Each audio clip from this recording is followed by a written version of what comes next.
Hello there, fellow car enthusiasts. We have a treat for you today. We're going to settle the ultimate debate on whether Japanese-built cars are truly superior to North American-built ones. And to do this, we've got two Rav4s in our company fleet, one built on the land of the rising sun and the other in the Great White North.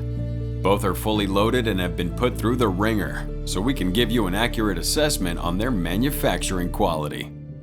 First up, we have the Japanese-built Rav4 Prime.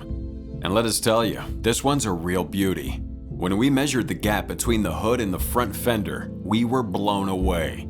It's only 3 millimeters. That's practically unheard of in the car manufacturing world. Now let's dive into the Rav4 Hybrid built in Ontario, Canada. And guess what?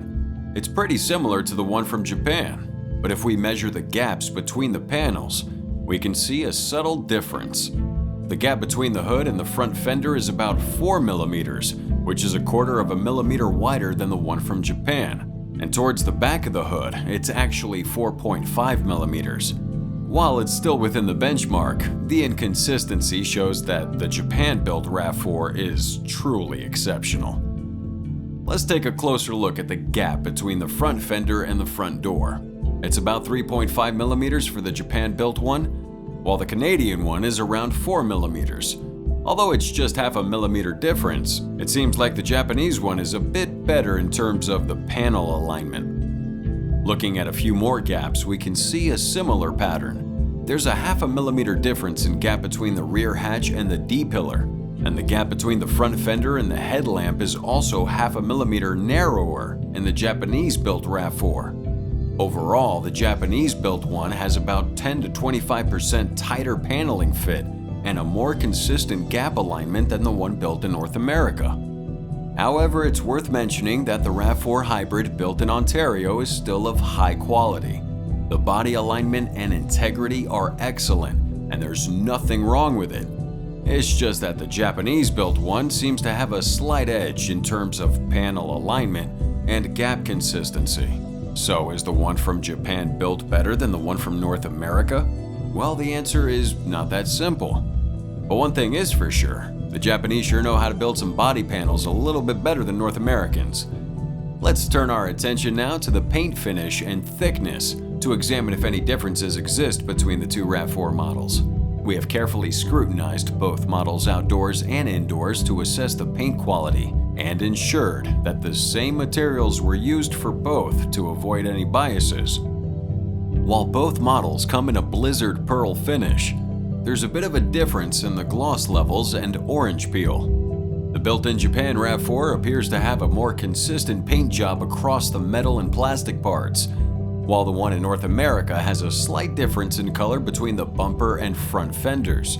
But still, both models are boasting good gloss, no pigmentation, oxidization, or excessive orange peel problems, and all the plastic components fit well.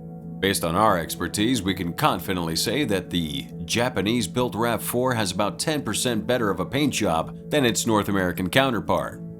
Finally, for a little further investigation, let's go and measure the thickness of that paint for both models. But before we get into those details, we want to remind you to hit that like button and subscribe to the channel if you're finding this information useful. And trust us, you don't want to miss on what's coming up next, as we'll take even a deeper dive into the differences between cars built in Japan and North America. So keep watching, and let's continue this ride together. Alright folks, let's talk about that paint thickness between these two bad boys. You want that thickness to be between 100 to 180 microns. That's the standard. Thicker is usually better, but you don't want it too thick, because that could indicate some sketchy repair work. Let's take a look at the Rav4s, starting with the one built in Japan. On the front hood, we have 110 microns. Now let's take a look at the one in Ontario, 106.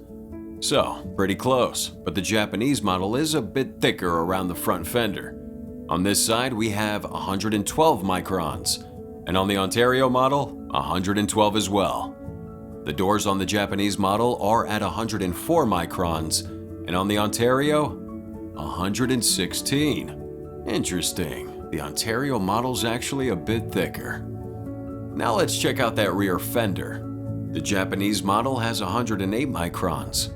The Ontario model has 130! Whew, didn't see that one coming. Surprisingly, the paint is a bit thicker than the one that's built in North America.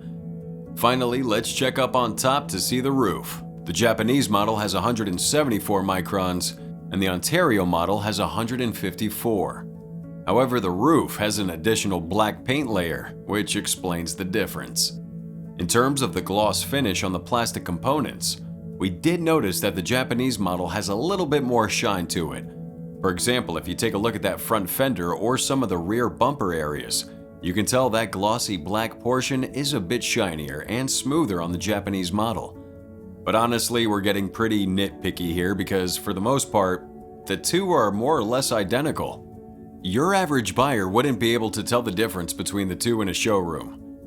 Let's check out the interior now and see if we can tell the difference between the one built in Japan or the one in North America. First up is the Rav4 Prime in Japan from the Takaoka factory. This is an excellent factory where many Rav4 type models are produced. To begin, all the stitching and the components seem to fit excellently. You can't really get any better than that. That's first-class manufacturing quality from Japan. We try to measure some of the gaps between the parts and components, but it's a little hard to do that with plastic injection molding, mainly because they fit so well. And most importantly, the plastic injection texture on top of the dash is very good. We did notice that sometimes there is a subtle difference between plastic injection parts for cars that are built in Japan versus those built outside of Japan, because the texture is a little bit more consistent and a little bit more matte finish. It looks more like real leather than components that are built somewhere else. But overall, the interior fit and finish are excellent. We give it a solid A+ along with the exterior, which we also give an A+. Now let's take a look at that North American built Rav4 and see if we can notice any difference in terms of the feel, texture, or fit and finish. The Rav4 is built in Ontario, Canada, and this particular factory is one of the best in the world. But is there a difference in the quality and finish with the one that's built there compared to the one that's built in Japan? In terms of the gap between the components and panel alignment, everything looks about the same because of the way they design the cars these days. It's really hard to tell misalignment because there aren't too many straight lines in which you can see the misalignment. Now, of course, the one drives in hybrid mode compared to electric mode in the Prime, so it's generally noisier on the road. Now let's take a look at the parts, components, and plastic injection texture to see any difference. You know what? It almost looks identical. Would we say that there's slightly better texturing and surface finish on the one that's built in Japan? Maybe a small minuscule amount. We're talking about a 2 to 5% difference because that one has a slightly different texture for the instrument panel here and the top of the dash. And it does look a little bit more upscale because the surface texture is just a slightly different feel.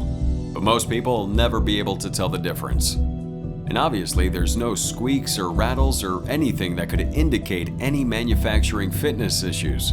So we would say this is actually a draw. When it comes to determining whether cars built in Japan are better than those built in North America, we as consumers often look at surveys and reports from reputable sources like JD Power or Consumer Reports. While there may be a negligible difference in reliability between the two, we did notice the cars had some subtle difference in aesthetics, such as paint finish, plastic injection texture, and gap between the panels. Now we know what you're thinking, but wait, I don't want to drive 5 or 6 years to find out that the North American car will become unreliable? Well, don't worry, we got you covered. From our investigation and inspection, we can conclude that there is no need to worry about buying a car built in North America for Toyota and Lexus models. The difference is minimal, so you don't need to stress about it. However, when it comes to handling new model introductions, such as the Toyota Tundra, we do need to think a little bit more about the safety of buying a product made outside of Japan. In Japan, new model launches are handled really well. So if you're buying a brand new model in its first year, it's safer to buy a product made in Japan. Now that we've given you our analysis, we want to know what you think. Sound off in the comments down below on which country's build you prefer. And if you're feeling generous, don't forget to hit that subscribe button and give this video a huge thumbs up. We'd really appreciate it. Until next time, happy car shopping and drive safe.